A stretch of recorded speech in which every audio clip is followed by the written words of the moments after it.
ತಾವೇನು ಕಡಿಮೆ ಇಲ್ಲ ಅಂತ ಹೇಳಿ ಗಟ್ಟಿ ಗಟ್ಟಿ ಎಳೆಸಿದ್ದಾರೆ.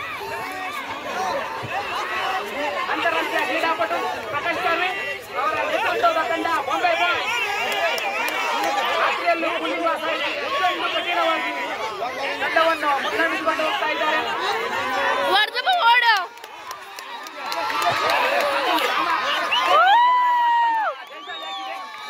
ವಿರಾಮದ ನಂತರ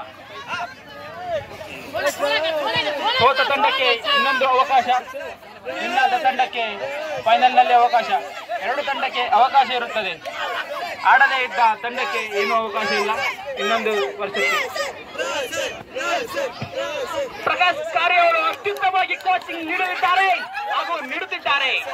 ಅವರ ನೇತೃತ್ವದ ತಂಡ ಬಾಂಬೆ ಬಾಯ್ಸ್.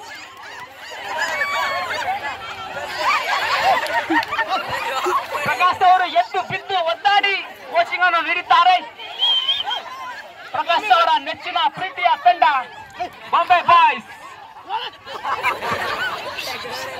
ಈ ಪಂದ್ಯ ಅದು ಪ್ರಕಾಶ್ ಕಾರ್ಯ ಅವರ ಮಾತ್ರ ಇದು ಇನ್ನಾಗಬಹುದು.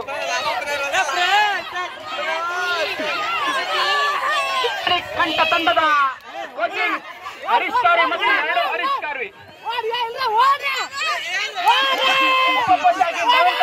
ಕೋಚಾಗಿ ಪ್ರಕಾಶ್ ಕಾರ್ವಿ. ತುಂಬಾ ಸೋಲ್ ಬರ್ತಾ ಇದೆ ವಿಷ್ಣುಕಾರರಿಂದ. ಓಡಾರೆ ಓಡಾರೆ ಗಟ್ಟಿ ಗಟ್ಟಿ ಓಡಾರೆ. ಸೋಣಕೆರೆ ಓಡಾರೆ.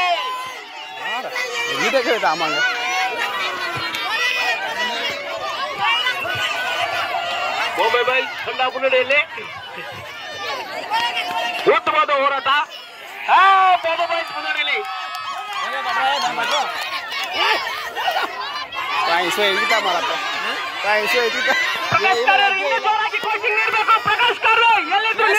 ಪ್ರಕಾಶ್ ಕಮಾನ್.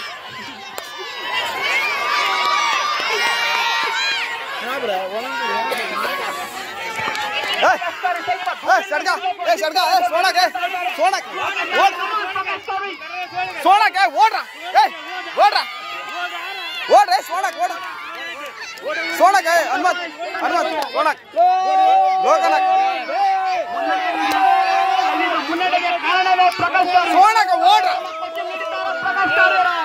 ಮುನ್ನಡೆಯಿಂದ ಇದು ಪಂದ್ಯವು ಜಯಶಾಲಿಯಾಗಿದೆ.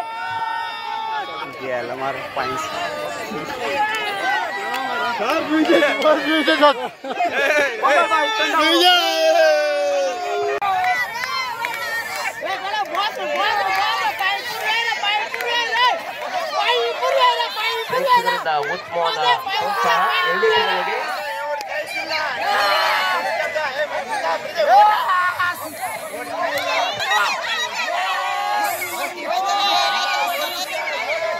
ಸ್ವಲ್ಪ ಮುನ್ನಡೆಯಲ್ಲಿ ವೀರಮಾರ್ಗ ತಂಡ ಇನ್ನು ಸ್ವಲ್ಪ ಮುನ್ನಡೆಯಲ್ಲಿ ನಮ್ಮ ದೇಶದ ತಂಡ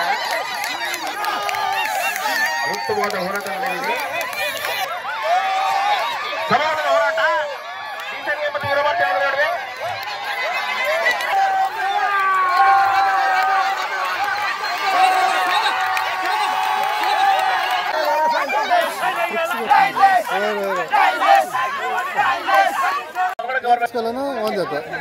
ಏನಾಗಿದ್ದಾರೆ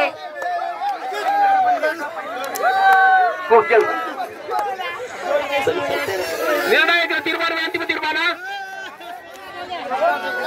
ಬಾಂಬೆ ಬಾಯ್ಸ್ ತಂಡಗಳ ನಡುವೆ ಸಂಭ್ರಮ ತೊಂದರೆ ಬಂದಿದೆ. ನಿರ್ಣಾಯಕರಿಂದ ಯಾವುದೇ ತೀರ್ಮಾನ ಆಗಿಲ್ಲ. ನಿರ್ಣಾಯಕರ ತೀರ್ಮಾನ ಅಂತಿಮ ತೀರ್ಮಾನ.